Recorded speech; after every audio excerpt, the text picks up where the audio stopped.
Hello, everyone. Welcome to the Uncut Critic podcast. This is Kiddadonis, one of your hosts. My name is Brandon K. Jones. You can call me Jones. Here we go. So today we're going to be talking about Netflix original film, The King, and we're going to be talking about Netflix other original film, Irishman. So you want to kick it off then? How we did last time? We want to start with The King. We could just start with The King if you want. Before that, like, share, subscribe, tell everybody about this. We also have a number that's in the description box if you want to text us your thoughts or any topics that you want us to cover. Agreed. Let us know, and I'll talk about them. Hey, matter of fact, fuck it. Leave us a review. Right. On Apple Podcasts, Google Podcasts, Spotify. Come on, we want to hear your thoughts. What he said. Okay, so The King. I saw it today. Pretty good movie. Like, Netflix did a really good job with this movie. I love the character development. When I tell you that you see a person grow from not wanting to do anything that everybody wanted him to do to taking on full responsibility and accepting it and leading at that. Agreed. I feel like it was a lot of character development that went into it, especially in the beginning. They showed Timothy Chatlin. I hope I didn't butcher his last name like that. But Timothy, he was the son who did not fulfill his duties as a son. And what I mean by that, the man was getting drunk, fucking hoes, all types of shit with his best bud. With the peoples. But he knew medical procedures. Seemed like he might have had a little medical background, a little doctor in him or something like that. You know, and I felt like, okay, first what I'm going to bring into the forefront is the loyalty aspect in this movie is so major key. Yes. And the forthright to actually speak your mind and stay true to your values is really big in this movie. Like, they put it on full display, and if you actually pay attention to the characters and really watch how they develop, you will see that a lot of them stayed true to who they really were throughout the entire movie. Ace Boone Coon Falstaff. I think it was Joel Egerton. Yeah, boy. He was in Bright. Yeah, he played his role. He played his role. He was loyal, and I understood. Okay, so I'll give a quick synopsis of the film. All right. Go ahead. So at the beginning of the film, they talked about the child or the prince who didn't really want to be king. And they talk how the king have put the land into more of like a state of peril because he didn't want to acknowledge. He was more so like, what would you call it? Like the wicked king? He was a tyrant who did not know that he was a tyrant. Or no, I got one better for you. He was a plague to his own valley without knowing that he was the plague. Like the Mad King from yeah. Game of Thrones. Yeah. Except he wasn't just killing everybody, but at the same time, he's starting war with everybody. And if you laugh at him the wrong way, somebody got to die. Let's start a war. Why not? Yeah.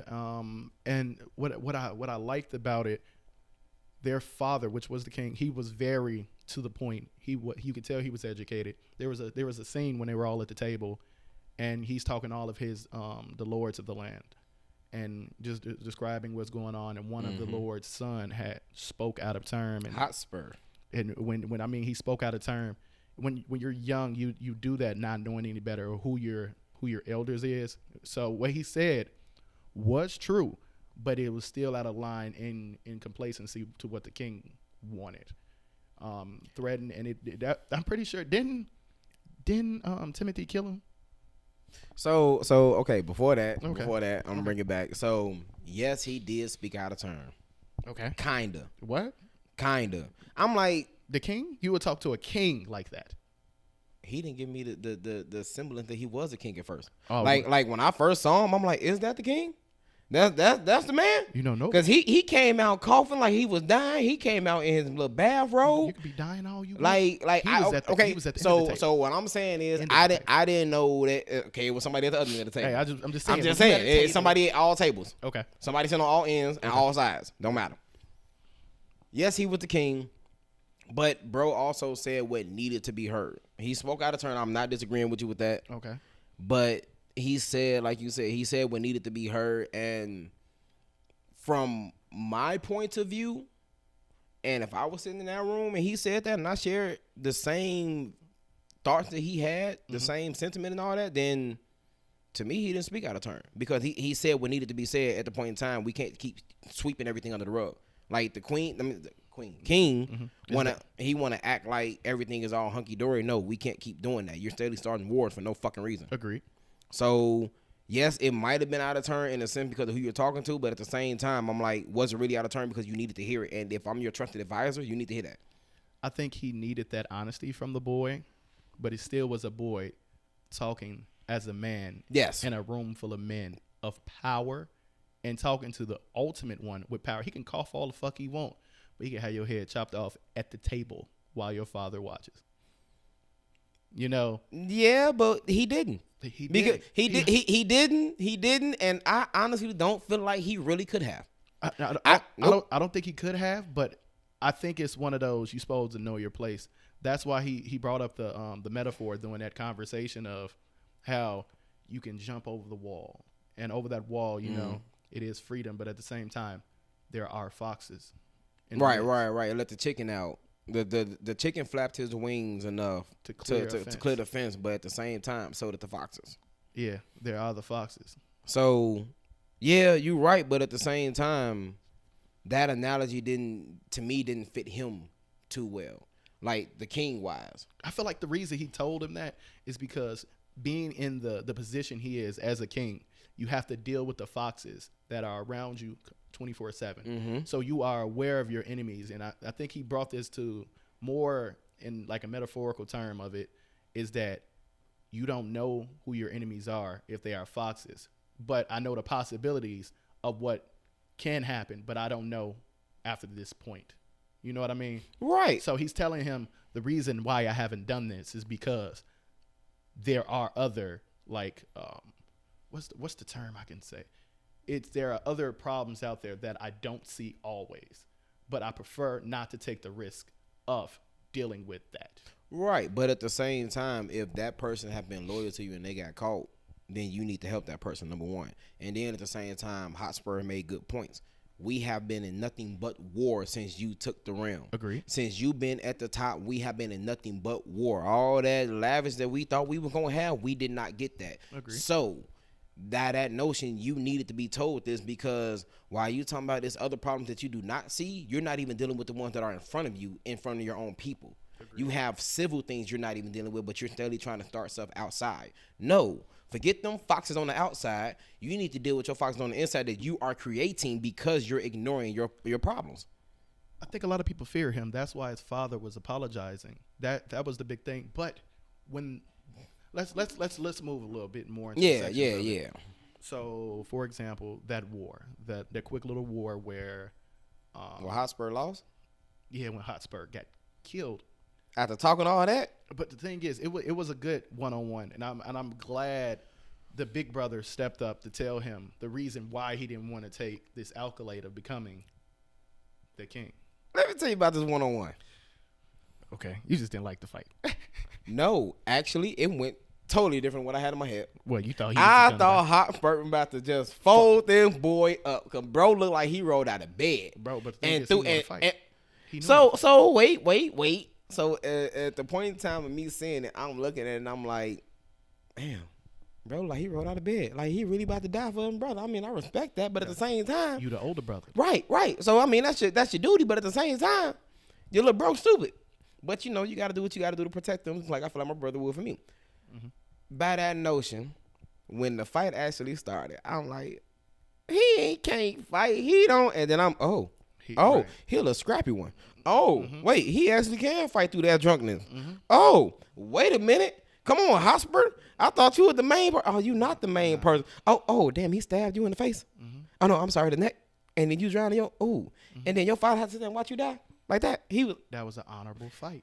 But wait, the father was like, You had to take that. Like he had the most saddest face, but you know, you didn't raise your son to be the great. Your son went out there. Wait, he did go out there being about that action though. Right, and but then, Big dog. But here we go. I'm getting to that. Big dog. But here we go because Henry gave him a chance. He said, "Bro, we don't have to fight. This is all our father stuff. Like me and you don't even have to fight. We can figure this out. Like my father will die. I'm on your side. I'm not disagreeing with you." Exactly. No, big dog. We gotta fight. Yeah. I don't want to talk to little dog. You know, Stab. You drowned, and now look, big dog looking at you like you ain't shit. But you okay? Can we bring up the fact of the little brother? Also, Tom and I was getting to him. Oh, you talking about little dumb man that jumped out the window? Yeah, I see it now. Okay. Yeah, I saw the face. I know he looked familiar. The little crybaby that jumped out the window. Yeah, for the beautiful wife he had. Come on. That's why he jumped. Okay, let's go back to it. Yeah, so, we can get into that too. Do you believe like the younger brother had like this? I wouldn't even say. Would you say a chip on the shoulder? I think it was a chip on the shoulder. Bolder. He wanted to prove the fact he can be a great king. Bolder. So you can see it back when the father said that the crown will go to him, but he's soft, but he's eager. That right there, placed a bolt on his shoulder in front of everybody. Yeah. In front of everybody. Your father the king. Wait, that he already had a boulder on the right shoulder. The second the father said that, he put a boulder on the left shoulder. Well, bro, like I gotta climb a mountain with 2 big ass rocks on my shoulders. You took the prize scalp. And then what happened? Go ahead. Tell what happened after bro stabbed him and bro drowned in his blood. You know, he went to Wales and ended up getting little dog, little bro ended up getting killed, and the father died. So after that point, you have to take on the mantle of being the king. Mm-hmm. But you tell what I want to bring up though, what the dad said or what the king had said before he had passed away untimely, was about the chicken and the fox. You still on that chicken and the fox? Yeah, no, because you need to understand throughout the whole thing, he was around a bunch of foxes. You right? And that was his excuse me. That was like the thing that brought it up. His right-hand man convinced him to do war. France didn't do it. It was all a trick. No. So we need to rephrase that on how you say that. What, his right-hand man? No, because that wasn't the right-hand man. So of his father. He was that right. That's the previous king's your dad's right-hand best friend. That's the inherited right-hand man. Yeah, your dad's best friend. That's that student loan that somebody had when they died, and you got to carry it over. And you got to pay for that. Or that's that debt. That's that bullshit debt. He was the fox. Transfer to property. He got transferred to him. Stay up there. Stay on that box. It was. We get to that. Okay. Stay on that box. That soapbox of yours. So, like for example, him acquiring the wife from France, you know, et cetera. Damn, you gonna skip all the? But I'm just gonna. Okay, go ahead. I'm just gonna bring it up into a way. But France. Right. How do you think Robert Pattinson did as his performance? So when bro came in, I said, "Who is this slick back mom with this hair? This little streaky spaghetti." But no, so upon seeing him, it actually was not bad. So hearing him do the English with the French accent was actually pretty good because of how he kind of paused.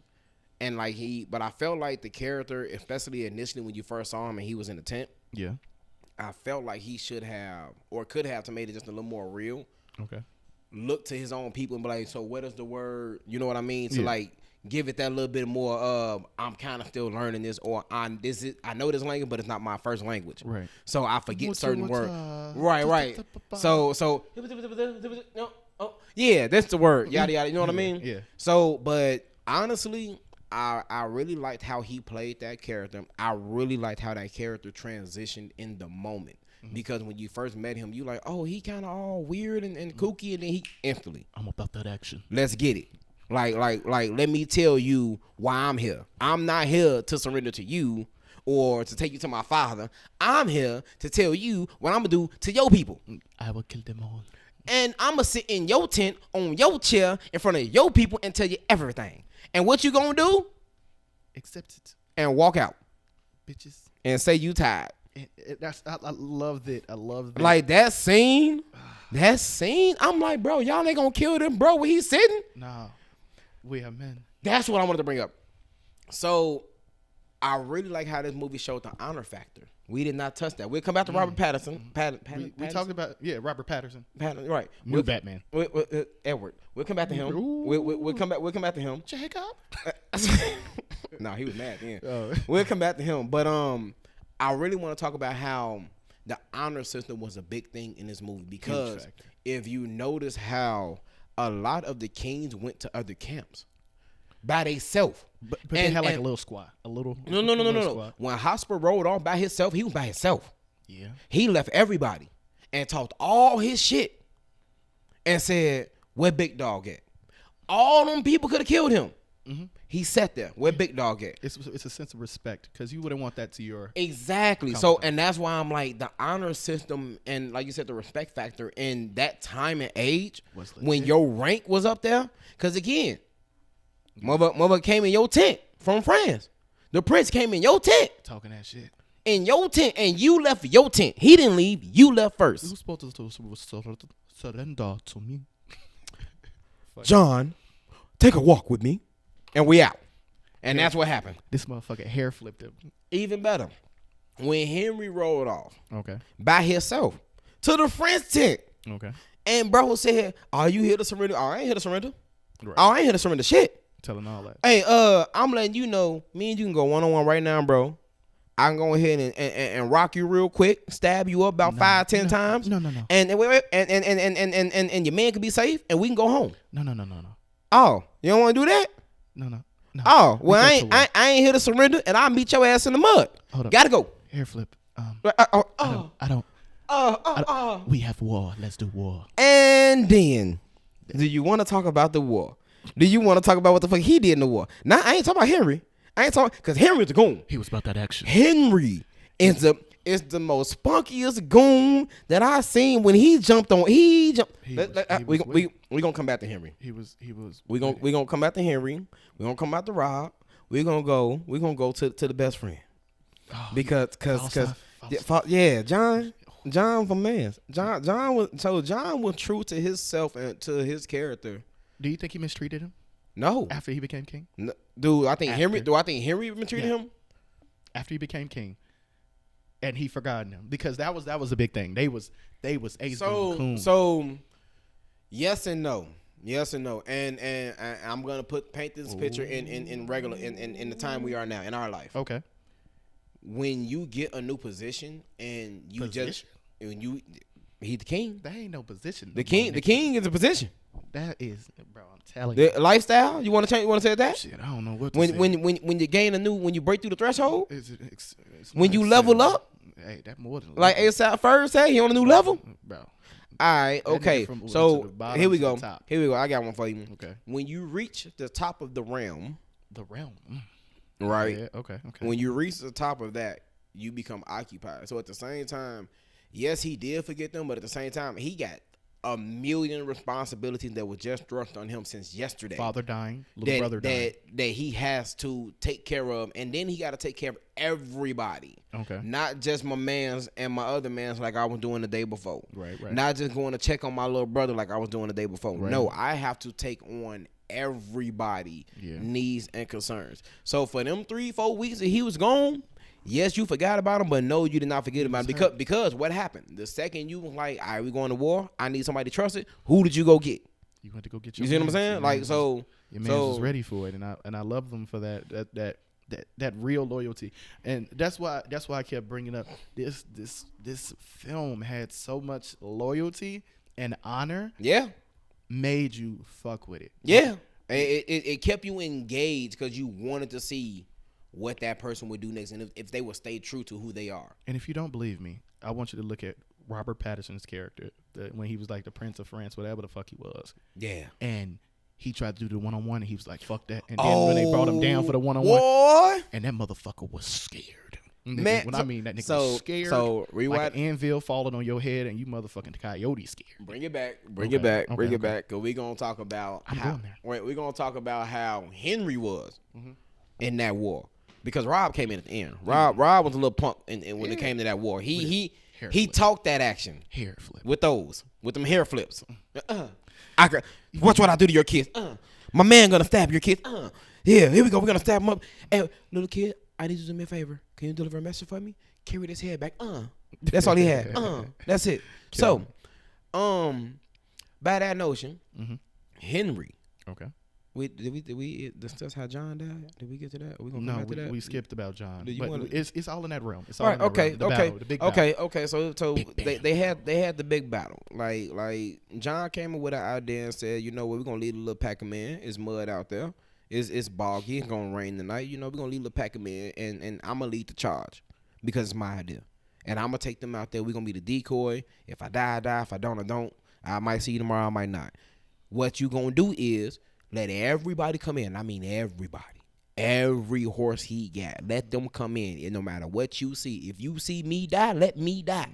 Let every horse come in. Promise me that.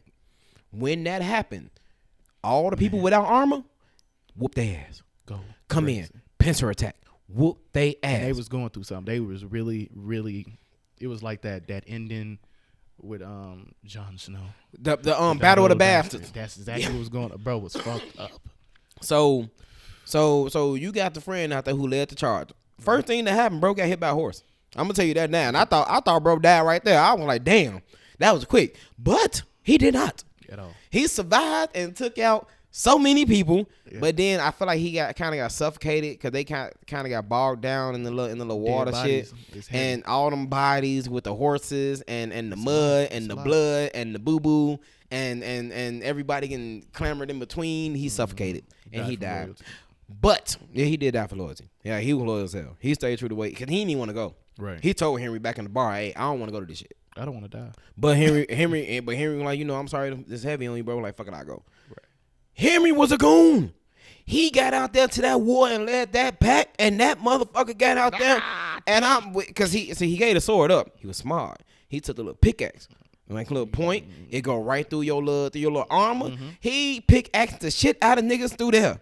He was just going pow, pow, pow, pow, jumping on backs. He was smothering niggas in the mud. He was gouging out eyes, stabbing you. And then him with this little dagger, I'm going to tell you, I don't know, they gave him a little king ability or whatever, but this little dagger, he was stabbing everybody in the throat. Henry was a goon. And then we get to the one-on-one when Robert Pattinson come down. Okay, let's do a one-on-one now. He get, and Henry say, after Henry done fought everybody, Henry done been choked up, Henry done been beat up. He there. Henry done damn near died about 4 times. Bloodthirsty. He looked down, he say, pick up a sword and say, let's go. He ain't waste no time. He about all action. All of it. Rob get out there. He get the slipping and sliding in the mud. Scared. Can't get his footing. He nervous. Ain't none of his men to back him up really because everybody done got beat the hell up. He ain't never been in no fight. Other than that, he got out there and Henry said, you know what? You ain't worth my time. He put the sword down and nodded the head. 5 people jumped on Rob and killed his ass. Yeah, fuck all that honor shit at this point because you not prepared for your actions. He was not prepared for his actions. He's a shit talker. Just like how you said, the nigga was false flagging. The biggest false flag I've ever seen. He was just a hair flipping motherfucker that talk shit. That's what he was. I kill your kids. Sounding like Michael Jackson with a French accent. Hey. To be honest, I feel like this was a real dynamic role for Robert Pattinson. It was. It showed me different. Yeah. It put him in a different light instead of Edward because it's hard to live that down. So like I put him in the category of Daniel Radcliffe with Harry. You know what I mean? Like no matter what he does, you're going to see that. You're going to see Edward. You're going to see Harry. You're going to see Ron. Like you know what I mean? They're like they have like you played iconic characters now. Robert Downey Jr. You're going to see Iron Man. Always. No matter what. But you're also gonna see the motherfucker from Top of Thunder. And Sherlock Holmes. Yeah. But you see what I'm saying? Like he became a character. Mm-hmm.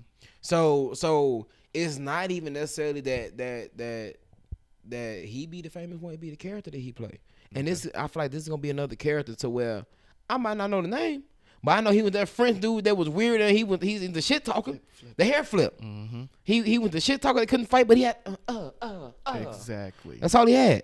Matter of fact, let's talk about the ending. The ending. Soapbox. Yeah. Stay up there. Wait, do you want to do the soapbox first, or you want to talk about how his wife talked to him? His wife convinced him that. Let's talk about that because that he acquired. Let's bring it up. He acquired. Right. After he done killed the son and continued on, he got to meet with the actual king. The king like, look, man, we done with this fucking fighting. I don't even know what the fuck we really fighting for, but how about this? You marry my daughter. Right. and we gone. We good. We go. We got peace. Union helps peace always. We got peace. We straight. He say, cool. Take the daughter back. The daughter start asking him questions. She say, hey, how did this war start? Why did you even come over there? Your father sent an assassin after me. No, he didn't. Cause I was with him when he got the news, and that motherfucker laughed. Cause he like, what the fuck did I do? And then Henry up here talking about some. You're confused because these questions are very valid, but yet has no answer that you can answer, and you are the king. Say it again. Now you're starting to weigh your options of the foxes that's been roaming around you, that's been dressed up as the chicken. Cause no. You was the little chicken that jumped over the fence. Well, thrust over the fence, but either way, either way go, you over the goddamn fence. And the fact of what was his name? William. Yeah, William. The inherited right hand man. Yes, that's what I call his ass. He was a man of war. How much land did bro own? I ain't even know, bro. Bro was pocketing. Yeah, pocketing. So from the acquisition of what they did, it literally doubled to triple his land. He asked him. He said, "Hey, how much land you get?" I don't know. It ain't been accounted for yet. Right. So the fact that you don't know how much you just got, and I'm the king, and I ask you a question about what's yours, stay up there. Up there. Don't, bro. It like his bum knee tried to get out when he tried to get back up there. I'm like, I don't act like you can't get up. In my head, I'm like, don't act like you can't get up there now. You was just your happy ass up there standing up there for half of the fuck long. Right. Get your happy ass back up there, cause I'm the king. And when he killed them, I felt that. No. I felt that. No. We got to go back to the fact of how he questioned him and started asking him.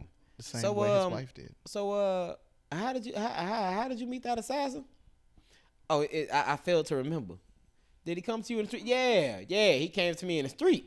Yeah. Different statement what he said earlier. Came to the street on me, and then and he knew to find me, so he knew your name. Now he know my name. How the hell he know to find you? Cause the guards got him. Oh, so that's what happened. The guards got him, right? And then I was made aware of the situation, and then the guard told me, and then I went and met him, and then he told me, and then I told you. His story was so broken apart. At least you're talking to the king. I know he's a boy and stuff, but at the end of the day, this man can have you killed at any moment.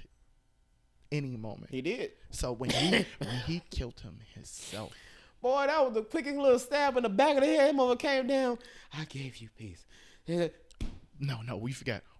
I gave you peace, boy. When even black, white, anybody, whatever you want to talk about, when you hear somebody call you boy and you're a man. Fuck, man, I'm the king. Yeah. I'm the king. Who you talking to? Hey, remember. Who did you yell at? Boy. Bro, I understood. He was. PM. Thank you. Shut up, Artemis. Y'all heard him. But he was so mad. Boy. But he stabbed his ass in the back of the head. It was a great turn of events. And he asked for the loyalty of his new acquired wife. No. He did not. He did not ask for the loyalty. Do not lie. He said, "I only ask that you speak true and clear to me at all times." So that's it. No. That's not love. That's not some real shit. I don't know. No. So that is real shit. But you said he asked for her loyalty. He didn't ask for the loyalty. He just wants you to be honest. He gonna work up to the loyalty. That's why he was like, "I will only ask of you one thing." Okay. To forever speak true and clear to me. Right. He already knew he had to work up to the loyalty because he said that. Right. So he said, "You have to earn my trust and loyalty," and he said, "I understand that." See. So he was already with that part, but once she actually spoke clear to him and asked him them questions, he was. Oh yeah, I need her. Yeah, now I don't know nobody else who just met me and gonna talk to me like that. I'm the king, just took over her shit, and I'm your wife. And she's talking to me like that, like I'm just a motherfucker she met off the street, like fell in love, like she the royal motherfucker, and I'm not. Because the thing is, she spoke respectfully, but was true. Yeah, and never really, how would I say, downplayed his accolade like he wasn't a king. So she asked questions and it brought things together. If you don't know what it is, that's a king. Then who should? And how can you explain yourself? Even though you are the king, you still have to some way give some type of notion of why you're doing what you're doing. And if you don't know the reason, how the fuck can you justify what you did? You can't. So now you literally killed thousands of people, hundreds of thousands of people, just like we did. Yep. My brother dead, and now you done ransacked my place. Right. For what? To what end? Well, I guess I'm your prize. Yeah. To what end? Because we didn't have a war or beef in the beginning. So he needed to die for that, and I understood that. Yeah. He definitely did. Yeah. Hell, boy. So the real question is of the day: what's your review? Oh, I get that a strong 4.5. 4.5? Like 4.5? Like 4.5? 4.5 out of 5, 9.5 out of 10. Whichever scale you want. 9.5 out of 10. Okay. Whichever scale you want to go. So I really liked it. I really felt like it was a lot of good things in there. Okay. And it wasn't too many negatives that I can really give about it because I got to see the character development. I got to see the battle. Right. I got to see the blood. Like I got to see the arguments. I got to see the disrespect. I got to see the respect. I got to see pretty much everything I feel like this movie really wanted to deliver to you. Because we didn't even talk about the monologue bro did. Yeah. Like how it gave me shivers and stuff like that. And sent everything down my spine. So I'm like, man, that's a monologue. So question, what didn't you like? Let's hear that. Let's hear the reason why I didn't get that 0.5. It just wasn't. Wasn't what? It was a little dry in the middle. What you dry in the middle? What's the dry? Like, tell us that scab part you talking about. So you said the stab part? The scab part. You saying it's dry? So like when John had his little scene with the barmaid and stuff like that. Like I don't really feel like I see how that gave him a little bit of development, but at the same time, it wasn't really needed because it wasn't pertinent to the story to me. Okay. Like yeah, he got a tab with her and all that, but at the same time, we see who John is. Right. John is an old war hero who don't want to go back to war, but at the same time still fighting all his demons. Right. But I'm like, I didn't really see that interaction with her. But I did appreciate the interaction between him and Henry in the bar. Okay. And then, that little laugh, but a little bit set on my bar tab with that. But at the same, but like I say, that wasn't really needed because that played reference back to that, but you could have took those out. So I'm like, it wasn't too much that I didn't like, but it's just that little laugh for me to be nitpicky. Okay. For me to just be like, okay, I didn't like this a little bit. This a little bit over here. This a little bit over there. You know what I mean? Like I say, Robert Pattinson character. I told you, I'm like, wow, he was good. He was really great. But at the same time, yeah, you know what I mean? You get that. I'm always gonna see Edward, but that's nitpicky. Yeah. So you see what I'm saying? So, but I'm a nitpicky. Well, isn't that why we're here? Exactly. So now you see what I'm saying? Like I'm giving out certain nitpicky things for me to just say why I did not get a 0.5. Okay. But at the end of the day, it is a movie that I highly suggest people watch only because. What type of person? Because I don't think it's for everyone. I don't. If you like war movies, if you like medieval movies, if you like Game of Thrones and the Battle of the Bastard or whatever, you can sit down for 2 hours and check this out because this is not a bad movie. Okay. I didn't think I would like it per se, and I only say that because I'm like, I wasn't in the mood to watch this. But it's one of those, as you watch it, you get in the mood. Why? Right. Because it pick up early. Right. Like you get into it and you see, okay, a little talking, bro mad, and why bro mad? And you start to get engaged with the characters and stuff like that. So like I said, it's me being nitpicky for me not to give it the full. But no, it's a really, really good movie. I'm giving it a 4.2. Out of what? 5. Okay. Out of 5, it's a 4.2. Okay. I'll tell you my end of why I think it deserves a 4.2. Nitpicky. I'm not about to be nitpicky. What I'm gonna bring into, because I'm a fan of Game of Thrones, so medieval. I'm a fan of Vikings, which was on the History Channel. We don't want to talk about that. No, after Ragnar died, I stopped watching. Okay. Cause Ragnar was a man. We gonna okay. So I'm a fan of all of that. So the thing is with that the tale in medieval type of films is always similar. Right. So that was my main thing. Like I appreciated what they did with the character. I think Joel Egerton, with the character that he played, Falstaff. I like the development for that, but I feel like they should have had more character development for his little brother, because. But go ahead. Because I like they brought up the battle. That was the most significant part of everything for him. That was the only, and you built so much to his best friend. I feel like it should have had better character development for him, because in the back of my mind, this is Tommen from Game of Thrones, Right. And I see the same thing. His name was Thomas, but if you don't pay close enough attention to the film, You would miss him. You would miss the fact of he even fucking dying. You would miss him being there. It was one line that they said that the little brother died. After that point, if you miss that one line, you've missed his whole character. You would forget that he had a brother. It wouldn't make sense why he became the king. Why, I wanted that brotherly more development into that instead of what it was, instead of that one serious engagement, because that was a turning point. But that engagement wasn't. That was a catalyst. What I wanted. At least it should have been more with the little brother dying. I feel like you could have added another 15, 20 minutes of that. It didn't even have to be much.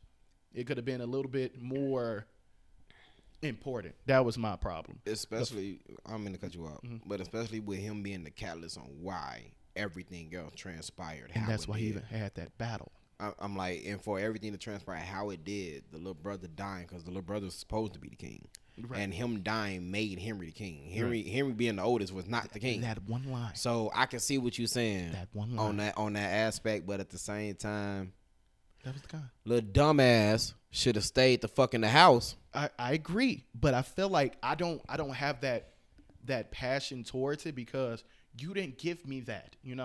When you're shooting something like his best friend, Elfstad, whatever the fuck his name was, John Foster, whatever the fuck his name is, they gave me that for him. They gave me that energy. They gave me that connection. They showed me the disconnection, how he changed when he became the king. They showed me all of that. Give me the little brother, because the reason why you even stepped up because of that, you want to protect your little brother. Him dying is important, just like the father dying, because it shows why he's the king. Yeah, but 15 minutes. But him dying is important. None of the other shit he did is important. Right. Him dying is important. So I feel like they could have talked about the death more. Could have gave him a king's burial. I feel we can go that way. But as far as giving him backstory or anything more to talk about, no. I feel like because he gave it more importance. He's literally a catalyst. The king was dead. That's important. The little one. The king died after that. Right. No, they said they both died at the same time. Like the king died. Yeah. And he was like, "Yeah, it's not gonna work this time." That's my thing, because let me get a little bit more connection with the little brother. Why? Because it's one of those little brother want to be king. So you don't think the brother was important? I know the king was important because it's about lineage, right? Something you didn't want to ascend to. You knew the little brother was going to get it. You could have gave me 10, 15 minutes. So I'm not downplaying it's important, but I'm saying, though, why do I need more of a backstory when his end purpose was for him to die and be the catalyst? Right, cool. Because the king dying was important, but it wasn't that fucking important. They didn't show him dying, though. They cut that out. No, I'm talking about the king. Yeah, I know. They cut the king out. They just said he died. Like, that's what I didn't like about it. I feel like you didn't want to add another scene. Those both could have deserved it. You call them budget calls. Yeah. I feel like you call them budget calls. Yeah, those definitely was a budget call. It's a money. Hey, we're going to take that. It might be on oh, damn, they don't got DVDs. It's on Netflix. That's all we get. So I just feel like 5 minutes of the king. Maybe 5 minutes of the little brother. Give me that attachment to show me the detachment instead of just writing it down. I don't like the monologue conversation. What about my brother Thomas? Your brother Thomas went to, and then he died. Don't give me that. I see what you're saying. But that was fucking lazy. Yes, it could be considered lazy, but at the same time, me personally, I don't feel like it was that important because both of them motherfucking end result was to die, and the little brother, he was literally there to be the catalyst. It was a 2-hour movie, so I know you didn't have no budget calls. Yes, the fuck you did. Chop. The fuck, no, who didn't have a budget call? The other movie we about to talk about. Oh yeah, these motherfuckers had a budget call. Agreed. Compared to the other one, they had a budget call. Definitely did. So again, the little brother, I didn't need to know more of him. Thomas, the motherfucker died, and because he died, and because the king died, who we all knew was gonna die, of course, because sick. Right. So because of both of those. Bro got pushed to being, the king. Yeah. Now, I gotta say, I agree that they could have, but at the same time, I didn't need it. 5-10 minutes. I didn't need it. It's a 2-hour fucking I was okay without it. Let me get the 5 or 10 minutes. He died anyway. 5 or 10 minutes. Death. Right. Died anyway. Okay. Died early. So my 4.2 out of 5, based on the fact that I feel like you could have added another scene for that 5 or 10 minutes. Just tell a story. Don't be cutting things out that feel like you don't think supposed to be there. So we're gonna transition over to Wait. I What? got one for you. Oh, okay. Your 4.2 and my 4.5 because of the fact I wanted a scene that could have been taken out and you wanted some shit added in. So they could take my scene out that I wanted taken anyway and put yours in. I feel like it was a lack in there. Yeah, That's whatever. the lack in story. You know, Yeah. the storytelling was good. The character development was great, but I feel like you missed a spot in the storytelling. I feel like you got lazy, and what I mean by you got lazy, you should have added more about his younger brother. You should at least have the king dying. 10 minutes, nigga. 10. But again, we will also have to look at it from the point of view that we are criticizing them because we ain't the ones that made the damn movie. So You're right. Production. So Good movie. Yeah. You should have added that in there. Stop being lazy. So we're gonna finally transition over to Oh my God. The Irishman. That 3 hour. This and long 30 ass by movie. Martin Scorsese. Okay. Go ahead. Start it off. I love Martin. I really do. I like his. I love his earlier movies. Martin. This movie here was a good movie. It was a good movie. He could have took a strong hour and 10 minutes out of this. Ooh. It was It been the same movie too. You know what? And that might be me being a little Nope. Okay, he right. Skin No, the fat. you could have took an hour and 10 minutes out of this movie. was a lot of Let's just be honest, because it was a couple parts between Al Pacino and Robert De Niro in the middle. That didn't really need to be put across. We're not gonna go in that depth of this. I'm not. 3 hour No, and hell 30 no. movie. No, I'm just no. gonna bring You that that in here. no. You gonna hit that part. There's a couple parts in this movie that could have been taken out. A lot. Honestly, you can turn the movie on and you can kind of we can take that out. And but the reason why I say that because the movie would still, in my opinion, come together. Yeah. Even if you took these parts out, and I'm talking about whether it was just you sat down and watched the whole thing and said take this out, or you just happened to look at them and say, you know what, this is kind of boring. Take this out. You still could have just changed some dialogue and everything would have flowed together. Like cinematography wise, Fucking great. man, I loved it. man. Super jizz. Like, Character wise, I loved it. My main thing is this shit wasn't too fucking long. so can we give a quick shout out to like the visual effects team? Like Yeah, for real? Robert De Niro, fucking visual effects, man. Because Robert told, no offense, Robert, still love you. Oh yeah, no, I love Robert. That's my man. But the visual effects team and how they made him younger, but not too young to where you be like, oh, we using all CG. But they made him at a nice age, a nice round age. So you were like, he might be like 40 or, you know, something like that. Well, he getting a little gray and all that because he work hard. But, you know, at the same time, they just pulled back a couple wrinkles and let Rob go. And what I really like about the visual effects that it stayed on him throughout the entire movie. You didn't see it like come off at not one point in time where you be like, I can kind of see, you know, the fake face on top of his real face. They composited him amazing. Man, they rendered the hell out of him. And I'm the person that's going to point out, look at that fake ass elephant. Nope, they rendered the hell out of him. I'm like, y'all had the top of the line. Go ahead, Martin. Everything You know top your dog. team. The CPU, the equipment they use, Mind everything top dog. Mind you, this is 3 hours and 30 minutes. So think of how much of that is CGI. This is edited down to 3 hours and 30 minutes. They ain't talking about the actually just regular fucking clip. Because they did some budget clipping. Man, shit barely. I can't tell. Fucking 3.5 hour movie. They could have took some shit out. They didn't do a little more budget clipping. I think Lord of the Rings is the same length in real life. So, we don't want to talk about those because I don't like them fuckers either. Okay. He's on his own. I'm like, right. No, bro. I saw the Fellowship of the Ring and when I say I woke up on the motherfucking couch, that was the worst fucking movie I watched in a long time. They walked for 3 hours. He on his own, but we'll talk about that another day if you want to, because we'll I watched the last two just to talk shit about them. So let's like start. We'll talk about the beginning. We're gonna leave the middle alone and let them go through it and see it themselves for the middle portion. We can talk about the ending too. Oh, it means the ending. So the development of Frank. Frank is loyal. I mean, when I say he is literally the definition of loyalty from beginning to end. And after everybody dead, bro, still loyal. Mm-hmm. He is one of them people who don't snitch, don't say shit. I ain't talking to you. I plead the fifth. What color? What color? Bastard too. What color is my pen? What color my pen? I plead the fifth. And everybody dead. I still plead the fifth. The pen that's in your hand that you bought, you didn't steal it. You got a receipt. I don't know what color it is because you might try to charge me with some shit. I plead the fifth. So let's talk about the beginning of when he was. I think he drove for ice truck, right? Yeah. He transferred meat around. Right, and he was trying to get in closer to what was his name? Hold on, let me. So initially he wasn't really trying to get in close with Russell, or any of them. Right. Initially, he literally was just trying to move the first meet. Right. He was delivering. He was by his job. He was delivering and everything, but he met Russell by chance because his car had broke down. Russ helped him out a little bit. Didn't even know who the fuck he was. Russ wouldn't even give his name. Frank giving all his name. Russ wouldn't get. So what's nothing. your name? Yeah. So how long you been doing this? Like he would not answer him for anything. Very general. So Frank met Russell through that big head dude name. You said the big head dude. Yeah, bro. They had to have Razor. What's his name? the Razor. Yeah, it wasn't the Razor. I think it was Razor. Yeah, I think it was Razor. Yeah, he got the big ass forehead like this. Yeah, bro.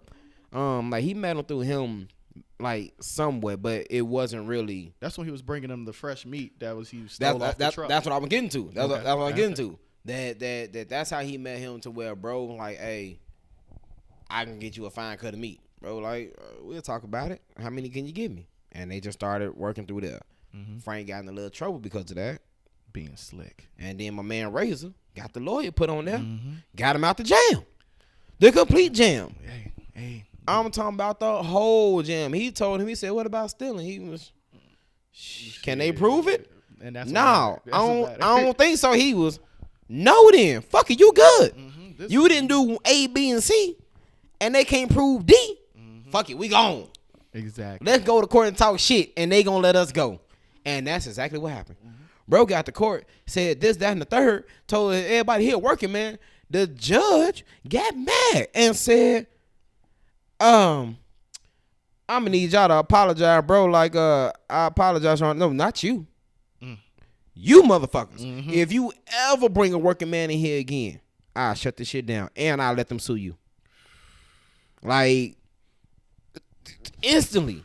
And that's when the cadet got in. That's when he got hooked up with the peoples. And the thing is, though, he did everything Joe Pesci asked him to. Yeah.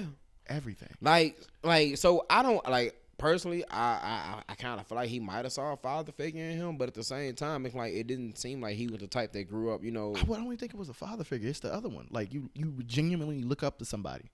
Yeah. And I think they was around the same age a little bit, like maybe 10, 15 years, but how Joe Pesci had handled himself was very businesslike and knew everything. He handled everything differently.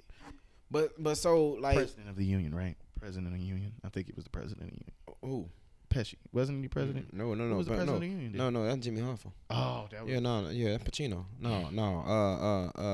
Pesci was just that nigga. That's what he was. No, like he had a hand in everything. So that's what Frank had mentioned. Frank said he was like, I thought, he might have owned a business or whatever around here or whatever. He said, no, this motherfucker owned the road that I was driving on. So he get a piece of everything that's coming across. All the business on here, he got a piece. Not necessarily that he owned the road, but that motherfucker owned the road. My hand in pockets. He had taxes. He was out there taxing. You want to be up here? Go ahead and give me them dollars. Bro, that's why I love, because these old heads, when it came down to conversation, they handled their business, but they was serious. Like they would sit and have conversations about the shit and really do it. Yeah, can you handle that for me? But like Frank said, when Russ asked you to do something, he meant for you to do it. And what he say? When I ask you to do something, I mean for you to do it, because I only need 2 roads leading back to me. I felt that so hard. I said, damn, he is absolutely right. I need 1 road, me and you. I don't need me, you, and that nigga I don't even know. No. I don't know that person over there. And you done brought him? Nah, bro. Nah, I'ma need He eliminate all those type of possibilities. Every single time. And like at the end, right? Let's talk about the ending. And the only reason why I want people to actually watch it. Yeah. Because a lot of people don't really watch it. It's long. It is long. It's like one of those one time go through, consume, and actually pay attention, because you have that detail in there. You will forget things. You need to understand, like, this is 3 hours and 30 minutes of just pure film jizz. That's like for real. Cause you like, so when you sit down and actually watch it all the way through, cause that's what I did. Like I sat down and I did the 3.5 or whatever. And when you sit down and watch it all the way through, you get to see the complete character development. Like you don't forget how they were 5 minutes ago, you know. And so if you watch it in intermissions, you're going to miss certain things when you come back the next day. Key things. So I'm like, if you sit down and watch it all the way through, you will be fine. It's gonna be long. It's gonna get a little dry in between here and there and all watch that. Watch it during the day. I keep trying to. Yeah, definitely do that. It's a day watch. Definitely do that. But at the same time, like I say, you will see the character development because, like, so the character development with Frank. Oh, Frank. What's spectacular because you see him just going from a businessman to I'm not in the family. I'm not really the gangster, but yet I'm the gangster. Why? Because I was in the military. Yeah. And I had a certain background. And I know how to take orders. And I know how to take orders and do exactly what the fuck you told me to do without saying nothing. He was like, when I was in the military, they said, hey, take them out there and handle that and then come on back. You knew what that meant. Only one of y'all were coming back. Not both of y'all. Okay, and one thing about this, right, that I did love with Robert during the scenes, he handled it even if it hurt. Yeah. Even if he didn't want to do it, you know, hurting people, you know, I hurt people. Yeah. And he didn't, you could tell in his voice he didn't want to do it, but he understand it's necessary. It's necessary because I am loyal to him. And he earned that. He earned his loyalty. Yeah. He respected, he wanted the exact same thing back, and they had that connection. That's why with Jimmy, the Jimmy thing, that was rough. Like when I mean rough to see, because who loyalty do you really do have? Because you have. I got Russ. Off top. Why? Russ got me here. That's the thing. So go ahead. Right. No. You go. Yeah. So upon when I saw it, I'm like, damn, Jimmy, your man. I'm like, Jimmy was there, but I'm like, Russ put you on. Like, and not only did Russ put you on, he put your family. He like y'all my family. He didn't hold back. He didn't hold back at all. He welcomed you with open arms. Somebody that I met on the side of the road. You did this. You my peeps. You my friend, bro. And I'm not talking about like you a friend I know on the street. You're my friend to where you straight. Like if somebody wants something to do with you, they have to talk to me first. Exactly. They have to because it actually happened in the scene. Frank did a job that he shouldn't have did, and he was about to bomb a factory that belonged to one of the top dogs, and the top dog set him down along with Russ and was like, "Hey, you know I own the other half of that, or I own the motherfucker that do own the other. I know the motherfucker that do own the other half of that."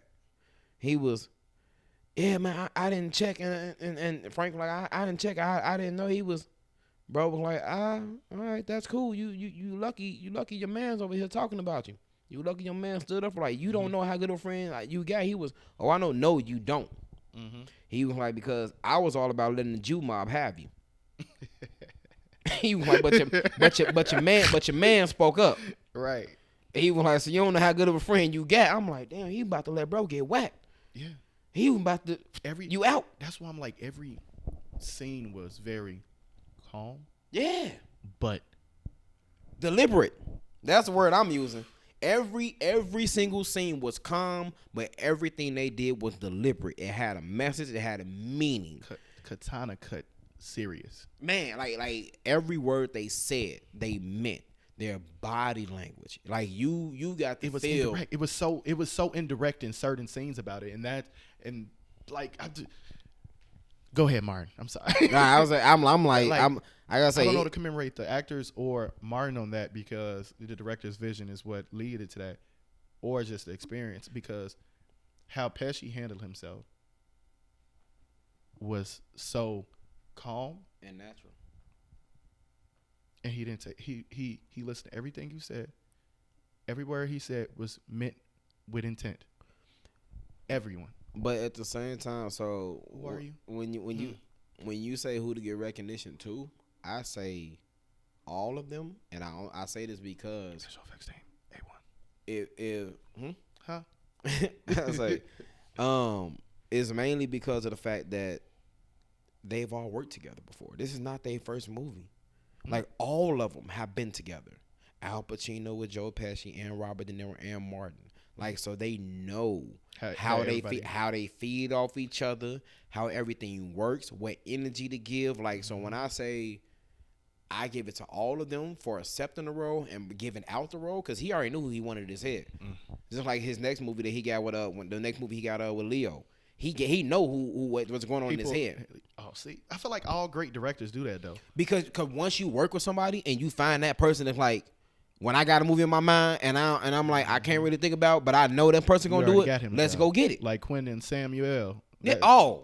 Like Quentin with Samuel, Tim Roth, John Travolta. Yeah. Like, we can run through the list with him. Like, he know his people. Harvey Keitel, but Harvey smooth because he got both sides. He got Quentin Tarantino and Martin. Like, he's smooth. He good on all. You came humble, man, and they rock with it. Your performance. I feel like that's what I would really want to go to a set and just sit there and watch. Yeah, there's so many nuggets you can get from that. Like, so much you will learn. Just sit down and talk to him. So that's gonna be a fly on the wall. Yeah, I don't even want you to know I'm there. All right, I ain't even gotta ask you no question right off the bat. Just let me watch you work. Because a lot of directors, they're like assholes, and people be like, "Why would you call them asshole? This is their project. These people love film." Yeah. People, imagine somebody telling you, "The movie is on you. Don't worry about funding. That's what an executive producer for. That's what a producer's for. This is your vision. You have the go-to for all of that." You gotta make sure you got the right people. Right. Because if not, then, somebody paid you for that. Because if not, somebody gonna forever bounce back on your vision. And then it's your vision. So everything that you fighting for, right? That everybody worked hard. You have a whole team. You are a CEO for like about 3 to 4 months, and then the post production. Then after that, you have to go back to it every single time. I got one better for you. It's not even necessarily your vision. It's a vision somebody entrusted with you because somebody else wrote it. So they want you to match your vision with theirs. They're trusting you to put their vision on the screen, all the while getting your vision across at the same time. So yeah, no, I'd be an asshole too. And just so y'all know, The Irishman definitely was in movie theaters. It definitely was. Oh yeah.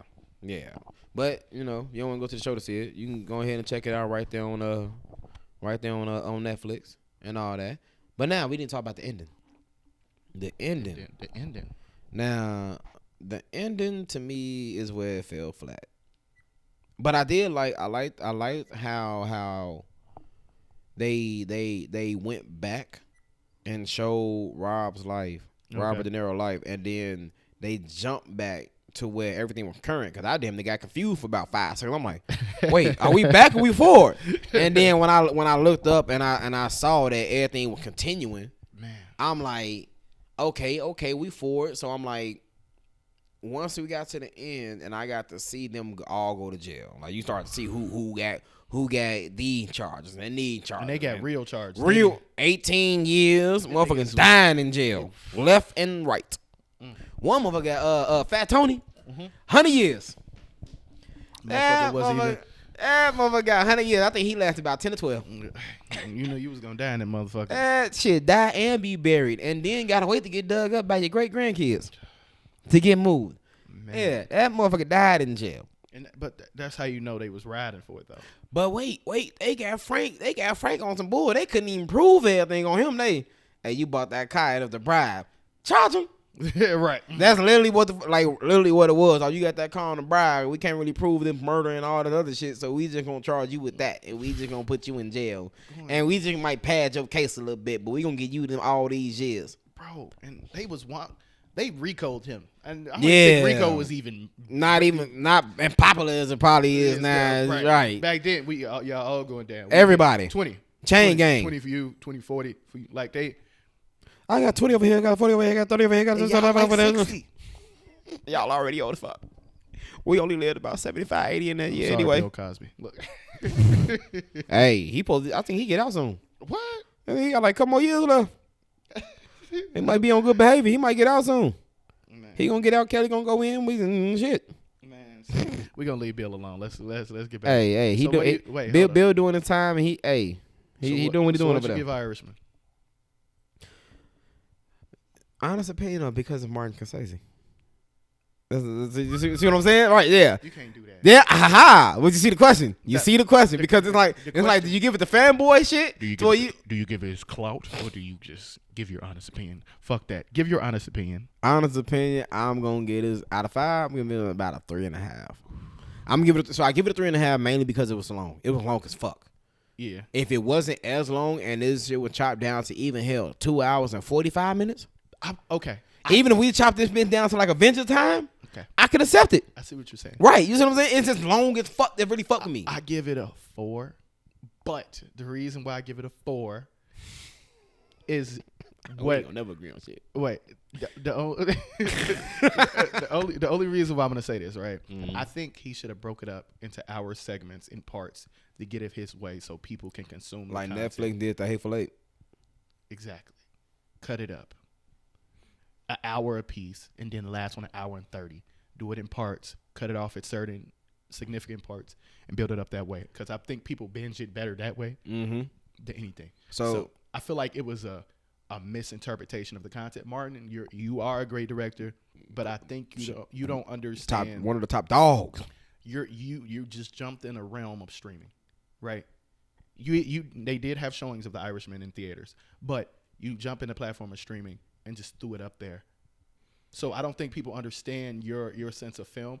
I feel like if you would have broken up into 3 segments, an hour apiece, you would have got more of an audience to give more accolades towards The Irishman because it felt like a series. At Media Awards, this shit got nominated for what the fuck all he needs to do. But that's like how we brought up early. Is that for the clout because that's Martin?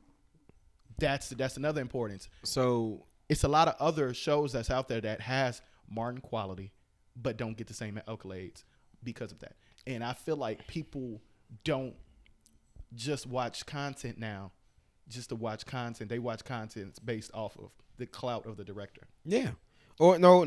So I can't say the clout of the director only because most people don't know the director. It's the clout of the actors, the people that's forefront. Because director, the showrunner, the stars, the stars, the people on the actual screen. Robert De Niro. They are the reason why people go see movies. But so to play off your point, Joe Pesci. Yes, I feel like he could have broke this up just like Quentin Tarantino did with The Hateful Eight. The Hateful Eight was damn near 3 hours long almost. But The Hateful Eight was great. no, it was great. But you saw what Netflix did. They broke that shit up into 4 parts to make it easier to digest and easier to watch. So I feel like you're right. He could have did that with this. Yeah. And like I say, that's why I give my 3.5. And maybe it did get a lot of accolades because of the fact of the clout of who's in it, who's directing it, and the names that's on it and all that. At the same time, it wasn't a bad movie. Like I still feel like I feel like it deserved a lot of the clout. It just was long. Agreed. And it had dry points that it was a lot of filler. And I'm gonna use this in the anime term of filler. It was a lot of filler. I accept that because I know what it means. I read anime. So anime filler. It was a lot of filler within it, and that's why I give it a 4. I feel like it could have been better. It could have had a better turnaround if you would have had more in segments, hour segments, or even if you would have chopped it down and wrapped it up nicer in a shorter time frame. Because you got to remember, we are a microwave generation. Yeah, that's the generation. Microtransactions and all that. Yeah. Like if it ain't quick, motherfuckers ain't fucking with it. That's the generation that you have to start catering to now. Whereas this generation, the Irishmen, the generation that's on that screen, is the dying generation. That's scary. That's the generation. That's one of the generations I love because I love their movies. Yeah, I watch all of their movies, and I'm sad that generation will be gone soon. And I hope we can figure out a way to you're not doing it for money anymore. When you get, that's one thing about certain directions. You're not doing it for money. You're doing it because you fucking love it.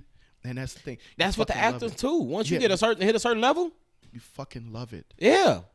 I'm like, once you hit Rob, Joe, and Al, you know, all of their levels, that's not something that, oh, you gonna cut me a check, bro? I got the check. It's cool. People still making money. What your script look like? What character am I gonna do? I got a script and I've been trying to develop it. That like how is this gonna come across to me in my legacy? Is where we at now. It's not coming across on the check. Yeah. Is how am I going to be remembered? Is it gonna be a movie that's gonna be called a classic that's gonna be played later? And this something that has replay value that somebody going to watch again? This movie particularly, not necessarily. Right. Only because of the length. Yeah, I'm like if that's why we brought up Lord of the Rings, because a lot of people don't go back to those because of the length. Like that's something I feel like you have to take into account if you're gonna make a long movie. Break that shit up in segments. So if you're gonna make a long movie and put it on a streaming platform, break it up segments. But make it a series and put it into 4 parts, a limited series. I wouldn't even put a limited part. Just leave it at part. Because when you put it in a series, people, like a director, you'll be pissed off. My movie's not a series; it's a film. Okay, I broke it up in 4 parts. Yeah, I feel like it sounds better. But that's how they kind of label it when you put it on a streaming platform because that's what Hateful Eight I think was labeled was a limited series when they broke it up, but you still got the regular movie. Okay. So I'm like, other than that, that was the thing. That was just it. Like that's really my main part was that it was too long and you could have took out some of the filler in the middle. Okay. Other than that, the character interaction, the dynamic between them was great. It had great energy. The cinematography was great. A1. The acting was on point. It was just the length. That's what I can say. All right, that's my biggest criticism. It was long, and that's why I'm gonna go for the con. It was a lot of filler. So some of that could have been taken out, just like the last what we was talking about. I feel like you should have added. It was too much now. Yeah, it was too much. This is one that we agree on to where it was literally too much. You're over consuming moments that didn't need to be there. You could have cut out. I know you could have cut out. And I mean, even though we know that that is loosely based on true stuff and all that, you know what I mean. But at the same time, yeah, you could have took that out. I can't even save it. You could have took that shit out. Yeah, agreed. But I love you, Martin. Yeah, I do. I might go watch another one of your movies tonight, just for the hell of it. So, this will be the end of the podcast. Yes, sir. So this was fun. Go like, follow, subscribe, all of our YouTube, Apple Podcasts, Google Podcasts, Spotify, all of the major platforms we are available. And don't forget, we do have the number in the description box. Send us a text if you got a topic that you want us to cover. Exactly. Let us know. I talk shit about everything. Matter of fact, this is what we're gonna do. I'm gonna say the number. So when people do actually hear this, he about to call it out. You will understand that he clicking some buttons over here. We want you to call us or text. Don't call. You can call him. Don't call me. You ready? 312-298-9552. Say it again. 312-298-9552. Y'all got it now. All right. We're logging out. See y'all. Cheers.